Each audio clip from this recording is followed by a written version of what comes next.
Hi, I'm Brooke Atterbury, the Marketing and Communications Coordinator for the town of Breckenridge. Last night we had a town council meeting and I am joined by Kelly Owens to talk about what was talked about last night. How are you today? I'm great and ready for the Snow Sculpture Week, so looking forward to our council recap.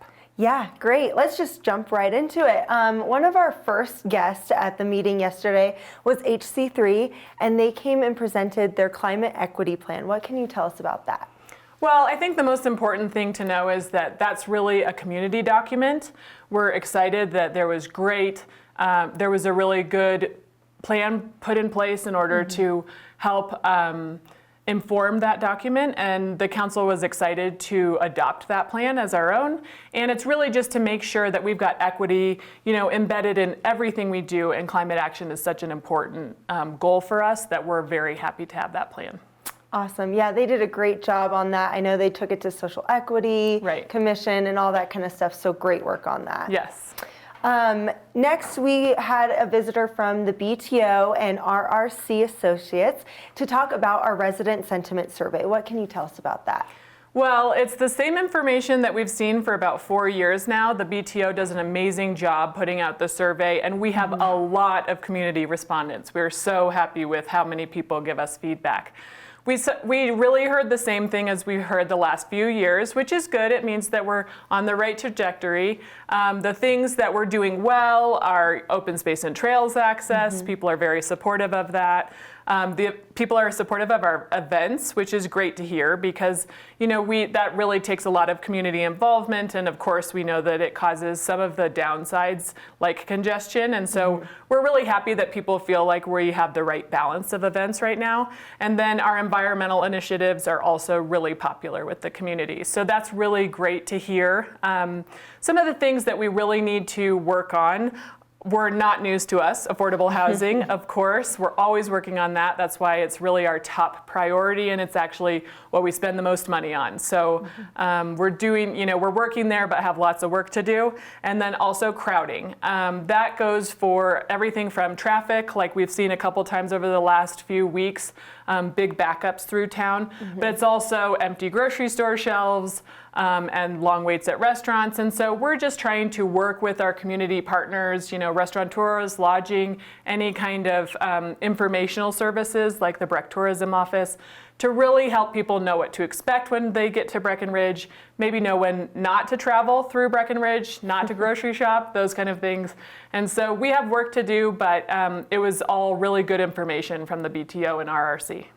Yeah, they did a great job. Awesome presentation. They can check that out on our YouTube once we post the council meeting.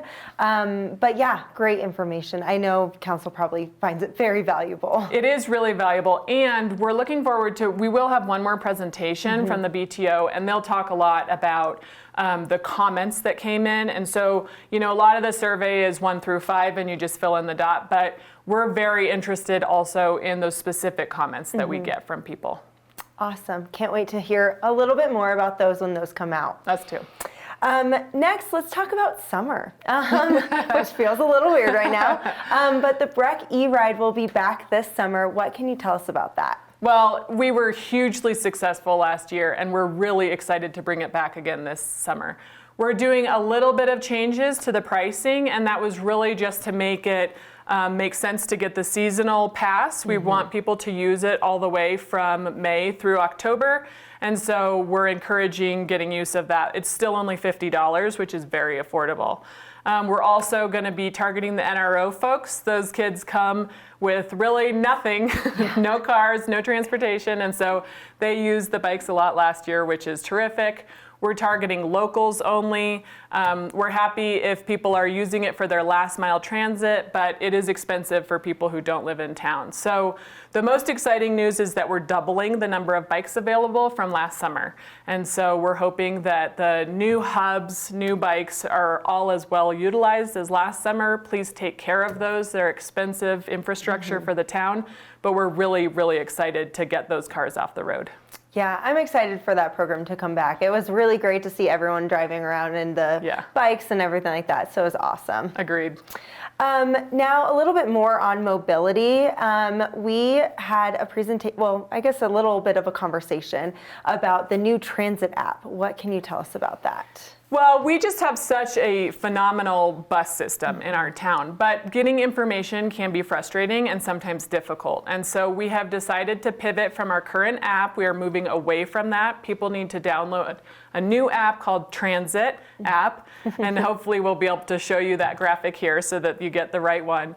But it has so many great functionalities. I mean, it'll even tell you once you've booked your route, now's the time to walk to the bus stop that you're going to and which bus routes to go. You can put in a destination and it'll tell you, take the gold route to the green route, and it really lays things out simply for you. We hope that we'll have really great success with this one. That one sounds really awesome. They did a great job explaining it to you guys, and I can't wait for that to roll out. Yeah, so. We were a little bit test subjects the last few weeks, and I have been using it, and it's very user-friendly, and it's right on, so it's an exciting step. That's awesome. Well, now let's talk a little bit about the discussion over Carter Park's dog park. Okay. What can you tell us about that? Dog park, it's always a popular one.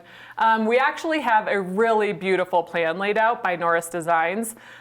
We had good community involvement from the Carter Park affiliates. I guess they're a community group that's very excited about helping, get the most out of that park. We're going to change the layout a little bit to encourage people to come into the park, maybe walk around the park. It's very heavily based on how to get the drainage to be, clean and the environment to be taken care of in that area. But it's also going to have a little bit taller of a fence and really responding to some of the issues that we've had with the dog park over the last few years. And it looks like a beautiful plan. We're excited to adopt it. Yeah, it's a very beautiful dog park, so I think it'll be very nice. I think the puppers will be happy. Yes, they will. So, and their owners, so that's all we can ask for, right? Absolutely. This weekend is a really big weekend. What can you tell us that is going on this weekend? It's the 33rd Annual Snow Sculpture Championships in downtown Breckenridge. We're very lucky to have been host to this event for 33 years. It's an iconic event. We also really appreciate the community's support because this is a difficult week for people to just be in transit through Breckenridge. So we're encouraging you to go to the grocery store on Wednesday and Thursday. Make sure that you don't have to go in on Friday and Saturday, Sunday. It's going to be very busy. There are other events along the I-70 corridor, and so we expect it to be very busy. Traffic is going to be backed up. It'll take longer for you to get places. And so we just encourage you not to travel at those very busy times, like in the morning, during skier drop-off times, and in the afternoon. Saturday is reservations only. You do not have to pay, but you do have to have a reservation, and that is really only being done in order to help people go Friday night, Sunday, Monday. They'll be up until Tuesday, so please use some of those non-very busy times. But we're excited to host this event, and it's always beautiful, huge success. So please make sure you get into town and see it.